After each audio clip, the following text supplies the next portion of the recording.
I love this beautifully fucked up game, and I never in a million years imagined I would have enjoyed this game as much as I did before hitting play for that very first time. I have never played Dark Souls before, so I was extremely unfamiliar with the unforgiving tactics these Souls-like games have, so the impression that I have recently fallen under is pretty strong to say the least, especially since this is my first true Metroidvania since Symphony of the Night, which is up there for being one of my favorite games of all time. Not only do I have this newfound and deep respect for the challenge that these Souls-like games put you through, but the whole 2D side-scrolling genre in itself, to me, is such a captivating thing. So today, I want to talk about all the things that I love about Blasphemous and why you should subject yourself to this damned world of Cvstodia.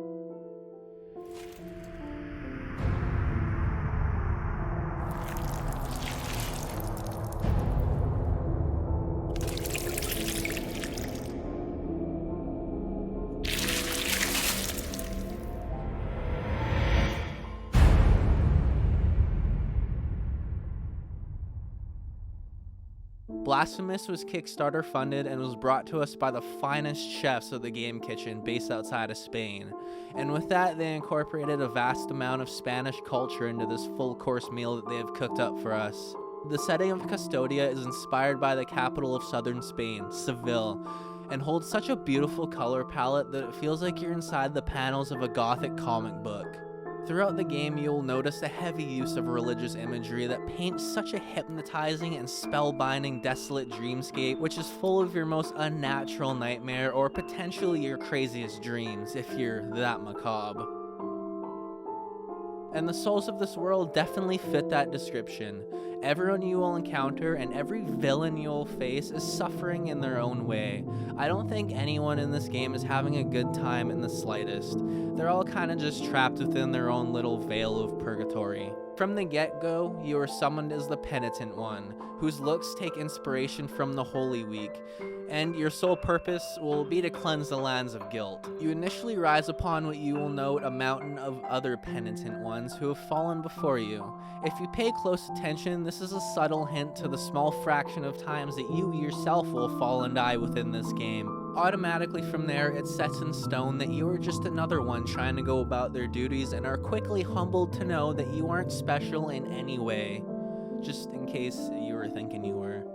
It's kind of like dealing you a blow to the gut before the very first enemy even shows up. You go about as a silent hero, and you know what the best thing about silent heroes are? Since they are a blank canvas of personality, it is easy for you to relate and truly become the protagonist.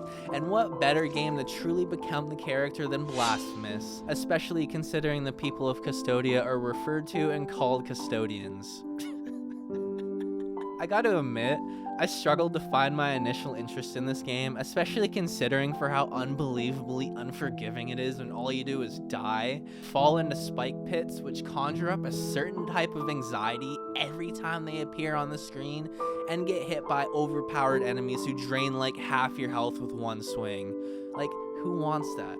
But after defeating 10 Pie Dad, like, you know, the dad with 10 pies, and grasping the controls once and for all, I understood what was needed to be done and stayed there for my fellow custodians, because that's what we do.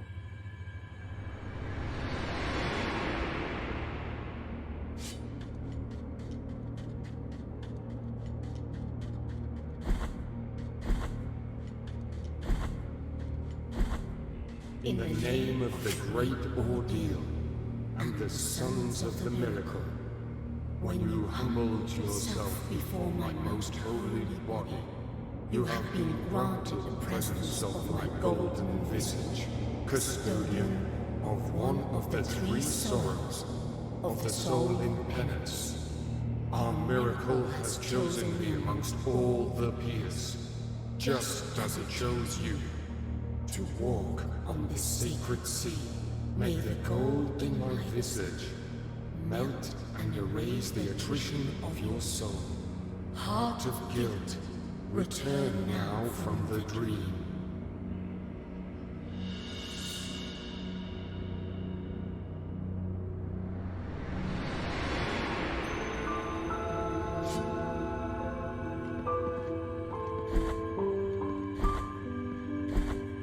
You will be faced with numerous amounts of enemies who will have their own attack patterns, so that's on you to memorize these and defeat them without taking any damage, or little amounts of damage, because you don't want to die in this world. It will start to look and feel a little bit like Pan's Labyrinth on ketamine, especially when you got these little Samara Morgans jump throwing death potions at you, these blank-faced chest-beaming witch demons who beam from their chest because they're blank-faced witch demons, and also blindfolded bleeding eye baby with worms, or as we call him, Exposito.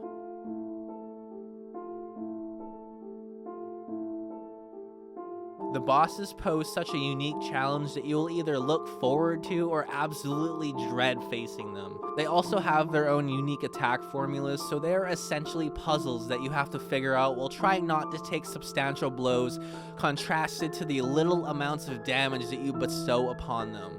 With saying that, the adrenaline that you can get going is unreal, as the last thing you want to do is die and face these monstrosities again, or die when you both are on your last health point.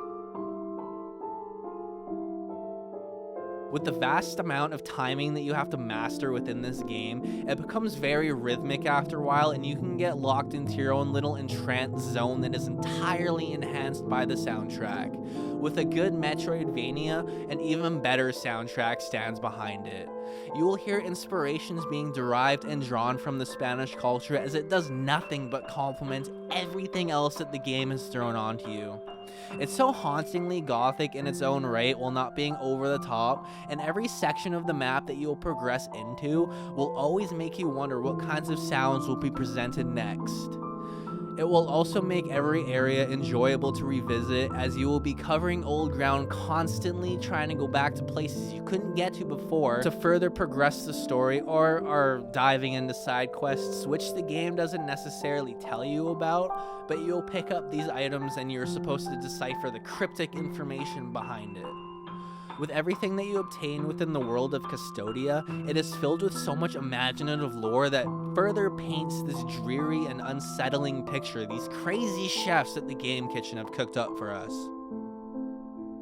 I'm just gonna quote girlfriend reviews here for a sec. After beating so many games, sometimes I need a game to beat me. And that isn't the more true after playing Blasphemous. I have never played a more challenging game, something that I hated so much at some points only to be back captivated and kicking ass moments later, something that introduced me to these Souls-like games and revived my love for Metroidvanias, and something that is so close to being like classics such as Symphony of the Night while still being original and doing its own thing.